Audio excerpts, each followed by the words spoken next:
Finally, we're looking at step 4, repeat customers. So, your customer has completed a call to action. Are you following through? Are you quickly processing the order? Are you responding to their inquiry? When they come back the second time, are you recognizing them as an existing customer? Are you making it easy for them to make a purchase? Do you have their details stored on your website? You need to make sure that you integrate your website with any customer relationship management, CRM, database that you have.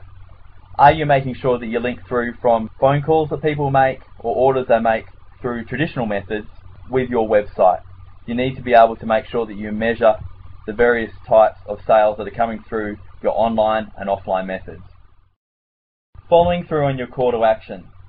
We found that with many websites you can build the most incredible website ever, but then if your client is not actually engaged with the process and making sure that they follow through on the emails they receive from customers or the sale orders they receive, there's no point in having that fantastic website unless it becomes part of the existing business structure. That may mean having someone that's in charge of online orders or online inquiries, someone that's technically savvy and that is willing to put the time in to communicate with people online. Their job may also be to engage with customers through social media, and that may be through updating the blog, having a Facebook site, having a LinkedIn profile, uploading videos to YouTube that showcase your products or talk about the way that your customers can solve their problems. You can create an ongoing newsletter and mailing list. So you can send this newsletter out, either a print version or an electronic version, where you update your customers on your product offerings and, most importantly, give them information they can really use. So perhaps those articles that you've been syndicating all over the web to build links, they may actually enjoy reading those articles as well as part of a newsletter that you send to them. If you have permission, can you contact your customer directly? So rather than having this virtual interface between you and the client, can you actually give them a call and build a personal relationship? And finally, make sure you give visitors a reason to come back to your site, and that comes back to content. Great content, special offers, your unique products and services, and make sure your website's easy to use. Okay, so there you have it, the 4-step process to making your website successful online. Okay, now let's look at a few takeaways. The first, consider website marketing from day one. You've got to consider how you attract visitors to your site, how you're going to get them through. If you've got no visitors to your site, it doesn't matter how good your website is or what your website does. It's not as simple as throwing a website up there and expecting people to come to your site. It's all about getting listed in the search engines or finding offline methods to drive traffic to your site.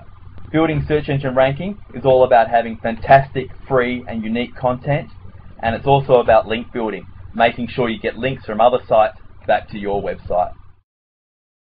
Social media can be a fantastic vehicle for interacting with your customers and your clients, but there's so much hype around this area at the moment that it's the panacea for making millions of dollars on the internet, and it simply isn't true. Your initial focus should be on search engine ranking and making sure that real customers that are searching for your products and services are finding your website when they are actually looking. Social media is great, but it really needs to come second, and it needs to be part of an integrated strategy that involves traditional methods, search engine ranking, paid advertisements, and social media. It's very important to ensure you measure all aspects of what occurs on your website. So where do your visitors come from? Did the last visitor to your website come from a paid advertisement that you placed on AdWords, or did they come from a social networking site? Once they get to your website, where do they go? What links do they click on? What pages do they read? What calls to action do they complete? What are your conversion rates on your calls to action? How many of these visitors are actually repeat customers? You need this information so you can optimize the quality of your website and the content that's on there to improve your conversion rates and retain more online customers. As part of this, you need to make sure you embed calls to actions in all pages of your website. So when someone is reading about particular content relevant to them, there's a call to action for a product or service that you provide on the right hand side that they can click on.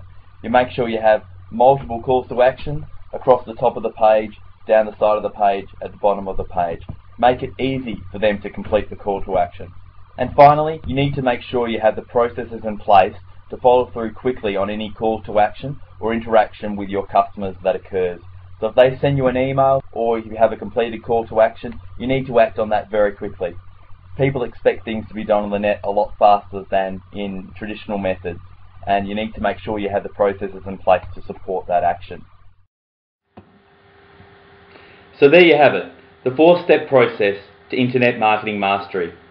If you'd like to go a lot deeper into this kind of material, myself and Tony Guattari of Achievers Group are running a full-day seminar on the 30th of April 2010 out of Sydney.